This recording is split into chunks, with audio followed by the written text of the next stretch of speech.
무너지고 통탄스럽겠습니까? 자, 이 내용을 엄마가부터 말할까요? 예, 엄마, 유일의 엄마가 먼저 발언해 주시겠습니다. 네. 네, 모두 관심 가져주셔서 감사합니다.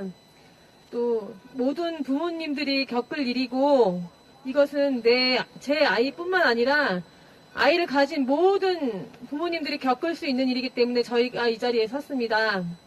저는 현재 사건 당시 늦은 귀가로 교육 일을 하고 있지만 그 늦은 귀가로 아이에게 빨리 돌아올 수 없는 시간이었고 그 시간대에는 아빠가 아이와 함께 아이클레를 가지고 놀고 있던 현장이었습니다. 그러나 저희에게 어떤 사전 통보나 어떤 사전의 예고도 없이 아빠와 아이가 있는 조용한 집에 느닷없이 경찰들과 현장 조사원이 아동보호기관 현장 조사원이 나타나서 사진 몇 장을 가지고 판단한 일입니다. 저희는 이 일에 대해서 억울함을 호소합니다.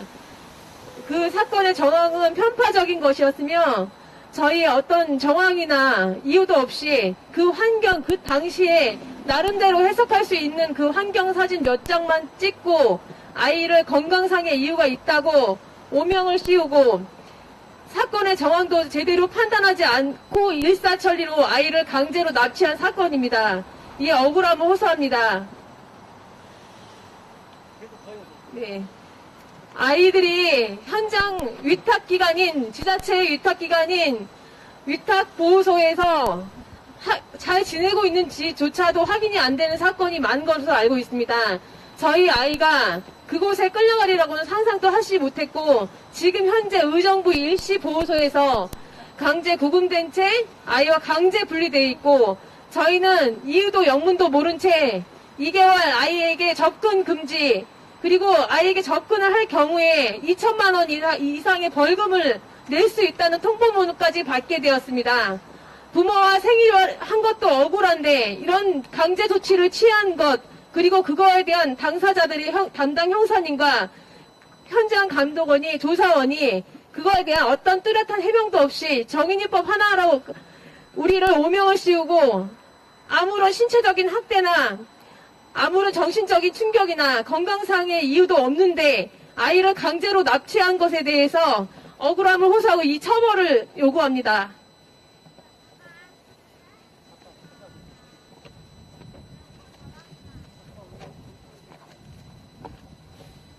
예, 여러분 안녕하세요. 저는 파주에 살고 있는 유형주라고 합니다. 제가 이렇게 나와도 괜찮은지 모르겠지만 용기를 내서 조심스럽게 이곳에 오게 되었습니다. 먼저 문제가 됐던 환경 정리가 안 되어서 이런 일이 발생하게 된 거는 송구스럽게 생각합니다. 죄송합니다. 그러나 그렇다고 아이를 빼앗아 가고 아이에게 지울 수 없는 상처를 준 이것은 잘못됐다고 생각합니다. 저는 아이에게 상처를 준 아빠이고 아이를 뺏긴 아빠입니다. 여러분, 아동보호 전문기관과 경찰서와 같은 한편이 되어서 어떤 이름 모르는 익명의 신고자의 말만 듣고 저희 아이를 강제 납치해갖고 부모와 강제 분리시켰습니다. 특히 부모였던 엄마의 동의도 없이 이루어졌으며 기다린다는 말을 했지만 기다리지 않고 갔습니다. 저는 저항을 하고 안 된다고 했지만 저에게 겁을 주고 경고를 하고 그 앞에서 제가 아이가 뺏기고 말았습니다. 이런 말도 안 되는 일이 벌어진 게 너무 황당합니다. 누군가 악의적으로 신고를 하면 집안 환경이 정리가 좀 안 되면 어떻게 이럴 수 있는지 궁금합니다. 저희는 아이 뺏기고 정신도 없고 일하는 일도 제대로 못하고 잠도 못 자고 힘든 하루를 보내고 있습니다. 과거에 아동 유괴 납치 사건 이런 피해자분들처럼 힘들게 하루하루 살아가고 있습니다. 여러분, 제가 이 자리에 부끄럽지만 용기 내어 쓴 것은 여러분들도 여러분들의 아이를 빼앗길 수 있기 때문입니다. 그래서 쉽지 않은 걸음으로 이곳으로 오게 되었습니다. 코로나19 바이러스로 경제적 어려움이 생기자 저희는 아침부터 맞벌이로 뛰어다닐 수밖에 없었고 나름대로 열심히 살아왔는데 이런 일이 발생했습니다. 여러분 하루빨리 아이가 저희와 만날 수 있도록 여러분 도와주시기 바랍니다. 여러분께 호소합니다. 감사합니다. 한 가지만 더 말씀드리겠습니다. 저희 아이는 어떤 이유도 없이 아빠가 잘 놀고 있던 그 시간에 아빠에게 잘 보호되고 있던 시간이었습니다. 그런데 어떤 이유도 없이, 이유나 저항도 없이 아이의 낮 시간에 어린이집에 들이닥쳐서 아이 신체 검사까지 했다고 합니다. 아무 이상도 없었고 건강하게 잘 지내고 있다고 확인까지 하였다고 합니다. 그런데 저희 집에 느닷없이 들이닥친 시간에 그 환경 사진 몇 장을 가지고 제가 교육일을 하기 때문에 당연히 책이 많이 있었고, 그리고 냉장고에는 음식이 썩어질 것을 우려해서 많이 해두지 않는 즉석 음식을 해먹는 사람들이었습니다. 그러나 아이는 어린이집과 돌봄 가정에서 저녁 식사를 해결했기 때문에 저희들만 해결하는 그런 상황이었기 때문에 냉장고에는 반찬은 없고 김치 정도만 있었는데 그 냉장고를 열어서 아이에게 먹을 것이 없다고 방임이라고 하였습니다. 그리고 오래된 빌라 37년이 된 빌라에 살고 있기 때문에 전전대에 저희가 월세를 살고 있습니다. 욕조가 오래 교체되지 않아서 낡은 욕조인데 그 낡은 욕조를 누명을 씌워서 비위생적인 환경이라고 말을 하게 되었습니다. 그리고 저희 아이는 영문도 모른 채 그 밤 시간에 끌려가서 잘 보호 조치를 하겠다고 하더니 72시간 정인이법 때문에 72시간 내에 심리검사까지 해야 한다고 그들은 이야기하였고 그 금요일 밤 8시 반쯤에 아이가 끌려간 그 시간에 아이는 입소 전 코로나 검사를 해야 한다고 하면서 이 사람 저 사람 당직 근무자가 바뀐 이후로 이리저리 끌려다니면서 오히려 그쪽에서 방임이 되었습니다. 노트북을 던져주고 아이에게 어울리지 않는 옷을 입혀서 국수를 먹이는 등 그 기간에서 제대로 보호 조치가 이루어지지 않았고 저희 부모에게 어떤 통보나 어떤 사건의 전말도 이야기해주지 않고 아이와 통화나 접견도 이루어지지 못하게 하고 월요일이나 돼서야 어쩔 수 없는 저희의 호소에 아이의 사진 한 장을 보내준 것이 전부였습니다. 이 상황에 아이는 놀라서 당황했을 것이 분명하고 어제 가까스로 저희 동생의 이모인 저희 동생의 항의 전화에 그들이 일시 보호소까지 움직이게 되었고 아이와 처음으로 전화통화를 하게 되었습니다. 아이는 아무래도 그쪽에 어떤 의견에 의해서 이야기를 억눌린 채 있었던 것 같았습니다. 그리고 91일 밤을 그곳에서 지내야 된다고 하였습니다. 이것은 2개월도 많은 시간인데 91일 밤이라고 6살 만 4세 아이가 분명하게 한 이야기였고 저희는 그 증거로 녹음 파일이 다 준비되어 있습니다. 이 억울함 호소합니다.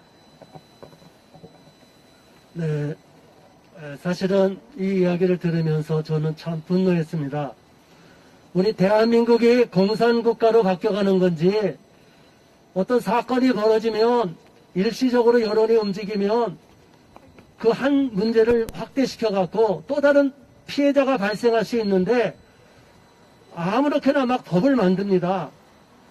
자, 이런 일로 인해서 그 횡단보도 우리 그 초등학교나 그 학생들이 그 다니는 학교 근처에서 교통사고가 날 때 또 끔찍하게 가중처벌이 되는 문제가 있고 또 정인이는 제대로 돌보지도 않고 경찰이 방치하다가 막상 일이 터지니까 정인이법이라고 급하게 만들고 또 경찰은 거기에 놀라서 그러는지 부모들의 말을 전혀 듣지 않았습니다. 아이가 얼마나 밝게 아빠, 엄마를 찾고 뛰놀고 있었는지 모릅니다. 이미 육성 파일에 다 있습니다. 그런데 그런 부모들의 이야기, 또 그 상담원이라는 사람, 현장에 파견된 사람은 엄마랑 분명히 10시까지 만나기로 약속까지 했는데도 불구하고 강제로 그대로 데려가 버렸습니다. 그러니까 이거는 납치고 유괴가 되는 것이고 이들은 경찰이 거기에 대해서 직무유기 정도가 아닙니다. 이번 행위 우리가 고소하는 내용, 직무 감찰을 요청하는 것은 이 사람 또 고소하는 내용은 직권남용입니다. 형법 123조 직권남용이기 때문에 5년 이하의 징역, 10년 이하의 자격정지 또는 1천만 원 이하의 벌금에 처해지는 직권남용에 해당되기 때문에 우리 행정절차법과 경찰관 직무집행법 등을 위반한 위법행위에 대해서 우리는 직무유기가 아니라 직권남용죄로 고소를 하는 것입니다. 경찰관 두 사람 끝까지 자기는 잘못이 없고 법대로 했다고 말하는데 법을 어겼습니다. 법도 제대로 몰랐습니다. 그러면서 아동보호 전문기관이라고 하는 돌팔이들, 돈벌이를 하고 있는 자들, 그 사람들 말만 듣고 부모의 간절한 호소는 다 외면해버리고 일방적으로 저들의 입장을 대변해서 아빠가 저질하는데도 불구하고 강력하게 법적 처벌을 받을 수 있다고 공갈 협박을 하면서 아빠를 제지시키고 결국은 그 전문기관, 아동 전문기관 상담사들이 애를 옷도 안 입히고 신발도 안 신긴 상태에서 강제로 납치해 가버린 겁니다. 이런 인권 유린이 대한민국에서 어떻게 벌어질 수가 있습니까? 어느 가정이든지 신고만 들어가면 집안 상태가 불결하다고 해서 아동을 소홀히 하고 방임했다고 누가 그런 법을 적용할 수 있습니까? 그 경찰관들은 자기들이 법대로 했다고 그러는데 법정에 가서 다툴 경우에는 반드시 저들은 법대로 처벌을 받을 거라고 생각합니다. 자, 이어서 이 이야기를 듣고 너무나 마음이 아파서 세종시에서까지 뛰쳐온 엄마가 있습니다. 아이들 셋을 데리고 온 김유나 세종시 교육 바로 세우기. 자, 본인 소개해 주세요. 김유나 대표님 소개해 드리겠습니다. 네, 안녕하세요. 저는 세종시에서 온 아들 셋 엄마 김유나입니다. 저는 세종시에서 세종 건강한 교육 학부모의 대표를 하고 있습니다. 말이 대표지 정말 교육과 정부가 하고 있는 꼬락서리를 보면 이것이 정말 인권을 위한 일인지 정말 잠을 못 이룰 정도로 정말 우라통이 터집니다. 그런데 지난주에 집이 지저분하다고, 집이 좁다고 우리 막내 아이랑 똑같은 아이를 강제로 데리고 가서 엄마도 못 보게 하고 아빠도 못 보게 한다는 이 사실을 듣고 저 아이들 셋과 진짜 잠도 못 이뤘습니다. 지금도 제가 너무너무 눈물이 나는 거를, 저희 아이들 셋을 제가 홈스쿨을 시키고 있습니다. 왜냐고요? 학교에서는요, 아이들한테 동성애를 가르치고 생명 존중을 가르치지 않고 낙태를 하라고 가르칩니다. 너무너무 불안해서 부모로서 학교를 보낼 수가 없어서 학교를 안 보내고 있습니다. 그런데 아빠가 아이를 보는 거를 칭찬해줘도 부족한 판국에 집이 더럽다고 아이를 정부기관도 아니고, 저는 정부기관인 줄 알았어요. 그 아동 전문 보호기관이 정부기관인 줄 알았더니 정부기관도 아니라 정부에서 지원을 받는 민간이더라고요. 민간. 아이 한 명당 달달이 얼마씩을 받는다고 합니다. 그런 정부 민간 기관에서 아이를 부모의 동의도 없이 집이 지저분하다는 이유로 제가 저희 엄마한테 이야기를 했더니 저희 어머니가 하시는 말씀이 뭔지 아십니까? 야, 유나야, 너는 그럼 무기징역이겠다. 여러분, 여기 계시는 선생님들 중에 경찰관님들, 엄마가 또는 와이프가 양말 좀 제자리에 벗어놓으세요 하면 제자리에 벗어놓는 분 계세요? 애들도 그런 역할을 못하기 때문에 미성년자이고 부모가 사회생활을 독립하기 전까지 가르치는 게 부모의 권리입니다. 의무고요. 엄마가 치우라고 해도, 엄마가 가만히 앉아있으라고 해도 수도 없이 움직이고 어지럽히는 게 아이들이에요. 어떻게 집안이 어지럽혀져 있다는 이유로 부모에게서 강제로 아이를 격리해서 91일 동안 강제로 수용합니까? 여기가 무슨 중국의 신장 우이고르입니까? 여기가 무슨 북한이에요? 경찰관님들도 마찬가지입니다. 저희 아이들이 지금 여기서 걸어오면서 뭐라고 하는지 아세요? 엄마도 신고당하면 어떡해? 이런 두려움을 주는 것 자체가 자유민주주의 국가는 끝난 거 아닙니까? 어떻게 이런 일이 자유민주주의 국가라는 대한민국에서 자행될 수 있습니까, 여러분? 지금 당장 코로나 때문에 맘카페에도 보면 하루에도 수십 번 치워도 끝이 없어요. 죽고 싶어요 하는 엄마들이 얼마나 많은 줄 아세요? 오늘 저녁은 도대체 뭐 해 드실 거예요? 냉장고에 먹을 게 없어요 하는 부모들이 얼마나 많은 줄 아세요? 만약에 그 논리라면, 그런 것이 아동학대라면 대한민국 부모들 전부 다 아이들과 함께 강제 격리당해야 됩니다. 여러분, 제가 지난주에 이 소식을 듣고 정말 잠을 이룰 수가 없었어요. 왠 줄 아세요? 유일의 부모님의 일이 당장 내일도 될 수 있다는 거, 내 이웃을 못 믿겠는 거예요. 법은 국민을 가장 최소한으로 안전하게 보호할 수 있는 테두리입니다. 그런데 이 법이 부모와 자녀를 강제로 격리시키고 내 이웃이 나를 신고할까봐 두려워해야 되는 게, 이게 지금 대한민국의 법입니까? 그 법을 제대로 알지 못하고 함부로 행동하는 경찰관은 도대체 뭡니까? 우리 아이들이 정말 안전한 생활에서, 안전한 국가에 살아가야죠. 가정은 국가의 가장 기본적인 단위입니다. 그런 가장 기본적인 가정이라는 단위를 함부로 파괴하고 해체시키는 게 이게 나라입니까? 정말 아이들에게 인권이라고 가르치려면 생명이 왜 중요한지, 가정이 왜 정말 중요한지를 먼저 가르치고 그거를 공직자로서 알려야죠. 이게 도대체 뭐하는 행동입니까? 국민분들, 이제 코로나가 부모가 걸리면 자녀를 부모에게서 강제로 격리시키는 법까지 발의가 되었습니다. 이제 합법적으로 자녀와 부모가 격리당할 수 있는 상황에 북한은 아닐지라도, 공산국가는 아닐지라도 문의는 그렇게 이미 변하고 있습니다. 부모님들 잠이 오시나요? 저는 지금 여기 4시간 걸려서 해동에서 왔어요. 내일이 될 수 있습니다. 익명으로 신고했대요. 누가 우리 집을 신고할지 어떻게 알아요? 제가 그랬어요. 야, 너네 빨리 치워. 신고당하면 어떡해. 이게 자연적으로 저도 모르게 애들한테 그러게 있더라고요. 이게 지금 나라입니까? 정말 한 번도 경험해보지 못한 이 나라를 도대체 누가 만들고, 또 그대로 멍청하게 떠나가는 그 공직자들, 그 나라의 임무를 하는 공무원들은 도대체 뭡니까? 정말 대한민국 국가의 엄마라는, 부모라는 이름으로 정말 피눈물 흘리고 있습니다. 아이들이 뭔 죄인가요?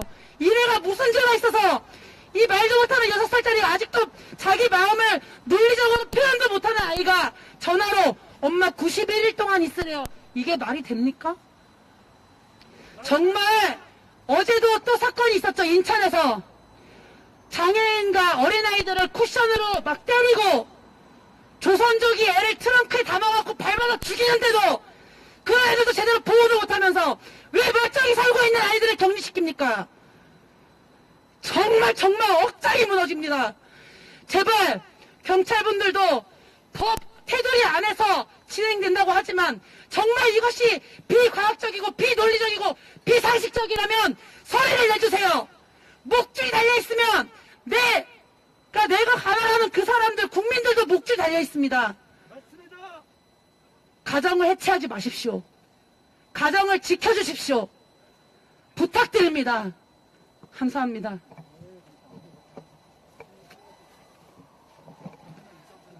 네, 알겠습니다.